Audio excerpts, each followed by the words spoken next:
Assalamualaikum warahmatullahi wabarakatuh. Salam sejahtera, salam sehat untuk kita semua. Semoga juga teman-teman bersama keluarga teman-teman baik-baik saja dan tetap semangat. Oh ya, buat teman-teman yang mudik ya, mau pergi untuk pulang kampung ya, untuk berlebaran bersama dengan keluarga, dengan handai tolan ya, kerabat yang ada di kampung teman-teman ya, bisa tiba dengan selamat, ya hati-hati di jalan, ya, dan biarlah Lebaran kali ini bisa mendapatkan sesuatu yang baik buat kita semua dan buat seluruh teman-teman. Jadi sekali lagi buat saya, tiba di tujuan dengan selamat dan hati-hati di jalan. Ya baik yang sudah pulang dari kemarin, hari ini ataupun besok mau pulang untuk berlebaran di kampung. Oke, kita bicara soal Miliano Yonathans, karena banyak yang mendm saya ya di kolom saya menanyakan, Bung Ropan tolong bagaimana update tentang Miliano Yonathans. Ini pemain 20 tahun yang konon ada isu rumors bahwa dia segera dinaturalisasi, memperkuat tim nasional Indonesia. Tentunya ini kabar bagus, karena kan sang ayah itu sudah terbang dari Belanda ke Indonesia, bahkan mungkin ikut menyaksikan pertandingan kita kemarin melawan Bahrain yang menang dengan 1-0, dan ayahnya sudah di Indonesia, di Jakarta. Rencana mungkin akan cari waktu ketemu dengan Ketua Umum PSSI, Pak Erick Thohir. Mungkin saja akan ada pembicaraan-pembicaraan ya mengenai masa depan Miliano Yonathans, karena kita tahu dia menjadi salah satu pemain yang diincar ya sudah sejak beberapa tahun terakhir. Karena dia masih muda, tentunya dia mempertimbangkan ini, tapi saya kira dengan ayahnya datang, dia bisa berubah pikiran dan memperkuat timnas kita, karena kita butuh seorang Miliano Yonathans. Ya, dia punya darah keturunan Indonesia dari Depok. Jadi ayahnya punya nenek, ya nenek dari ayahnya ini ayahnya bernama Dennis ya, Dennis Yonathans, biasa dipanggil ya, Bapak Deko. Nah, dia punya hubungan yang kuat tentunya dengan di Depok. Jadi ini anak Depok asli nih Miliano, kalau dia jadi merubah jadi warga negara Indonesia dan pengambilan sumpah. Dan kita menantikan itu teman-teman ya. Karena kalau dia datang, artinya lini serang kita, atau dia kan bisa bermain dari posisi sayap, bisa melebar bermain, itu bagus. Dan dia bisa posisi di kanan. Jadi Klopp, kalau ada Ragnar di kiri, Ole di depan, dan dia ada di kanan. Nah, opsi lain yang bisa dimainkan dengan kehadiran Miliano ini adalah gelandang serang. Jadi dia bisa berdiri di belakang Ole Romeni. Jadi bagus. Kalau kemarin kan itu Marcelino bermain di belakang ya. Bermain dengan posisi 3-4-2-1.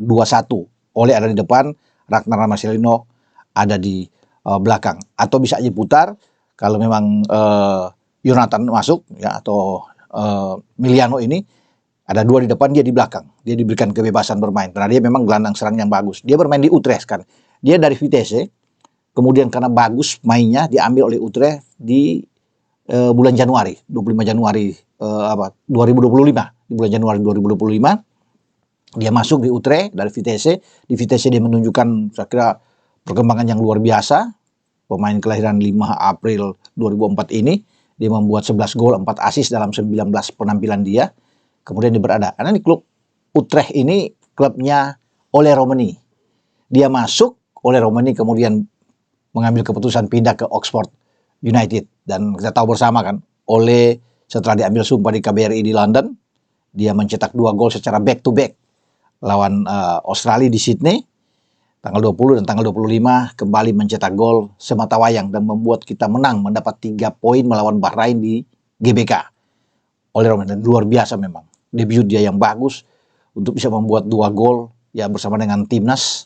Dan kita mengharapkan ketika Miliano Yonathans ini ada, dia akan menambah kekuatan kita di posisi gelandang serang atau dibutuhkan bermain di kanan. Karena kita tahu juga di kanan bisa ada Eliano Reinders ya, yang kemarin juga dimainkan.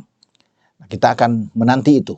Tentunya dengan kedatangan Miliano ini ya disukai ya oleh seorang pelatih seperti Patrick Kluivert, dan Kluivert kan sudah mendengar memang, walaupun dia kemarin tidak terpengaruh ketika mendengar bahwa Miliano akan kita ambil, ya semoga ya, ini semoga dia bisa datang dan kita mengurus semua kepentingan, tapi semua terserah dari PSSI, dari Pak Erik yang melihat ini bagaimana tersedianya Miliano Yonatas, karena dia kalau ada itu dimainkan lawan Cina.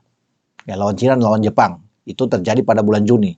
Di antara tanggal 5 Juni dengan Cina di GBK dan juga tanggal 10 Juni melawan Jepang. Nah, melawan Cina ini kan krusial juga. Setelah kita menang melawan Bahrain, kita harus menang melawan Cina untuk mengunci tiket, paling tidak kita berada di posisi keempat. Kalau bukan di posisi ketiga, di empat. Kalau menang melawan Cina dengan 12 poin, saya pikir kita aman untuk bisa melaju sampai di Oktober depan dan bertarung di babak keempat bersama dengan entah di grup sebelah. Mungkin ada Oman, ada bisa Irak juga, ada Yordania. Ya, kesempatan itu bisa terbuka. Uni Emirat Arab, ada Qatar. Itu akan menjadi lawan-lawan kita. Memang semua berat-berat, tapi tidak mengapa, kita tidak perlu takut.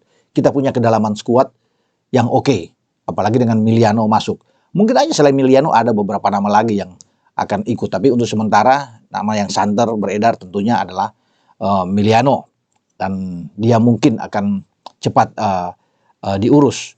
Jadi sudah lengkap bagi Patrick Kluivert, ya, tidak pusing lagi untuk menentukan pemain, karena harus, kata Pak Ketua, harus lebih tebal ya kekuatan kita, sehingga ini yang membuat kita kalau cedera satu bisa ada satu yang pelapis. Nah, nanti melawan Cina nantinya kan, misalnya Marcelino nggak ada, kedatangan Miliano ini pas, ya tepat pada waktunya untuk mengisi posisi di depan.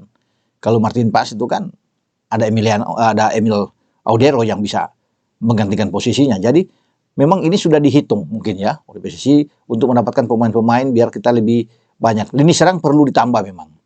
Miliano masuk, siapa tahu dengan Mauro Silstra juga ikut di dalamnya, bisa tampil karena dia pemain nomor 9 juga, masih muda, dibutuhkan dan bisa dipakai dalam beberapa tahun, paling tidak bisa main 10 tahun di tim nasional kita.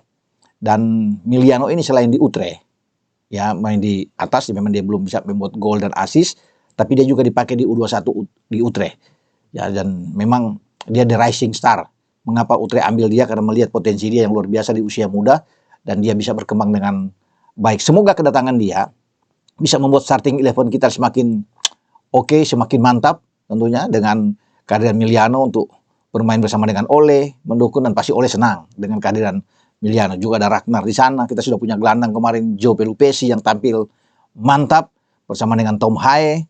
Kita punya Calvin Verdong ya, yang kuat di kiri. Ada Kevin Dix yang bisa bermain di fullback kanan. Oke, Justin Hapner, Rizky Ridho di belakang membentuk 3 benteng yang kuat bersama dengan El Capitano Jay Ises, dan kita punya kiper yang oke. Selain dari Paes, kita punya Emil, dan Emil juga kita akan tunggu bagaimana debut dia di GBK melawan Cina. Oke, dengan saya Bung Ropan berbicara, semoga cepat ya, kita tunggu tentang kedatangan Miliano Yonatas. Ciao.